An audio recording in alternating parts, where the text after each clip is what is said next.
un petit mot sur Wikileaks, qui a été vraiment l'événement 2010, et en plus à l'articulation entre le web à l'extérieur et ensuite le travail avec des médias classiques, en commençant par Florent, parce que j'ai en tête un article assez acide, on va dire, comme d'habitude d'Acrimed, pour ceux qui ne connaissent pas, Action Critique Média, Acrimed, qui est une association on va dire de critique des médias en général, et qui a fait un article sur Libé, où en gros le thème de l'article c'était dire Libé, ils ont commencé par taper sur Wikileaks pour ensuite être plus neutre et pour finir par faire un site miroir, donc le soutenir.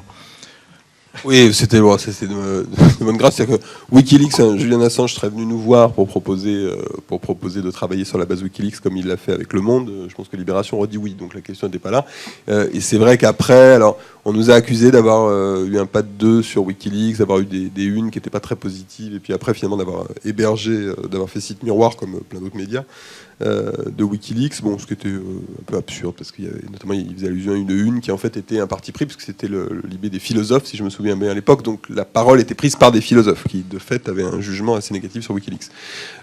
Très rapidement, moi sans rentrer dans le détail de Wikileaks qui a été commenté un peu partout, moi ce que je trouve de très marquant et d'extrêmement intéressant dans l'affaire Wikileaks, c'est la notion de coopération entre des médias, j'allais dire classiques, ce qu'on peut appeler un média, alors pour le coup extrêmement contemporain, et on peut même dire est-ce que c'est vraiment un média Wikileaks ou pas, mais plus généralement la question de la coopération sur le net, c'est qu'aujourd'hui, autant les médias avaient l'habitude de travailler très seuls, autant on assiste à de plus en plus des passerelles d'un média à l'autre pour justement se compléter.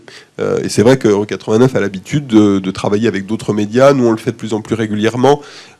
C'est simplement de tisser des passerelles où des compétences particulières vont s'allier les unes aux autres de façon extrêmement fluide, profitant de la fluidité aussi que permet Internet, pour finalement faire ce qui nous intéresse tous, c'est-à-dire faire du journalisme le meilleur possible. Donc voilà, moi c'est ce qui m'a frappé dans Wikileaks, et finalement de voir cette coopération entre des médias internationaux avec un objet aussi particulier que Wikileaks, je trouvais que c'était très positif pour ça. Notamment. Non, moi j'ai pas grand-chose à ajouter à ce qu'a dit Florent. Nous aussi on a eu, non pas des hésitations, mais il y avait des opinions partagées dans la rédaction de Mediapart par rapport à comment traiter Wikileaks.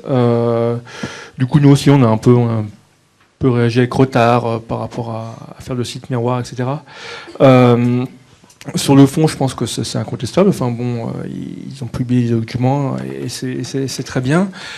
Après, ce qui est un peu curieux, c'est que Wikileaks, qui se prétendait faire du journalisme, en fait, là, a complètement délégué la partie journalistique de l'opération aux 5 grands journaux dans le monde. Donc c'était quelque chose assez curieux, et notamment par rapport à leurs ambitions de départ, qui était le travail collaboratif, le wiki, l'aspect on balance des documents sur le web et tout le monde va fouiller dedans et émerge.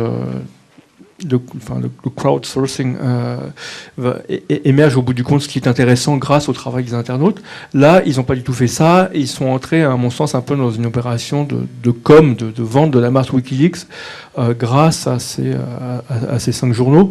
Donc, on est un peu dans un flou. Je pense qu'eux-mêmes savent pas tellement où ils vont à l'heure actuelle. Ils ont un trésor de documents et ils cherchent en quelque sorte à l'exploiter au mieux de leur propre intérêt.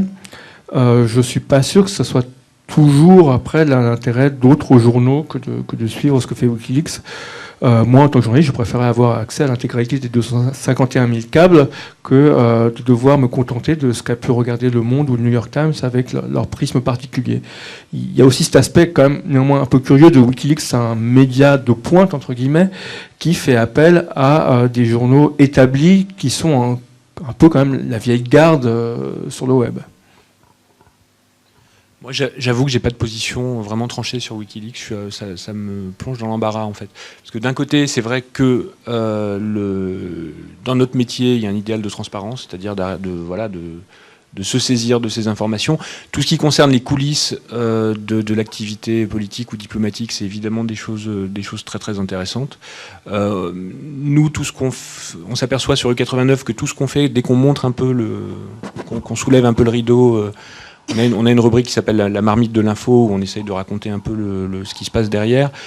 Ça passionne toujours les gens. Quand on a diffusé une vidéo qui montrait en fait des minutes précédant une interview de Nicolas Sarkozy sur France 3, donc quelque chose qui n'était pas diffusé, mais qui voyait comment il se comportait avec les journalistes.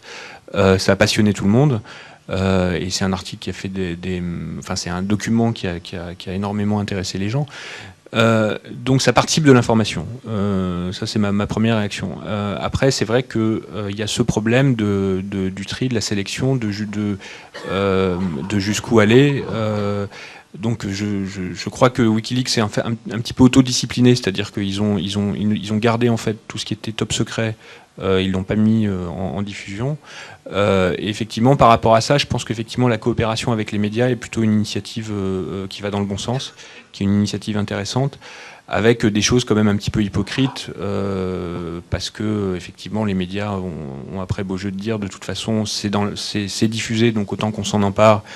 Mais en fait, ils ont quand même un rôle, ils jouent quand même un rôle dans cette diffusion.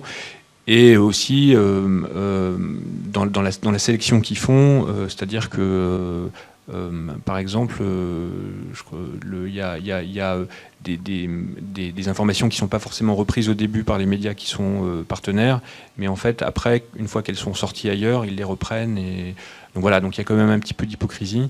Mais voilà, enfin, je pense que c'est vraiment une affaire très complexe et qui est au cœur de notre métier et de nos questionnements.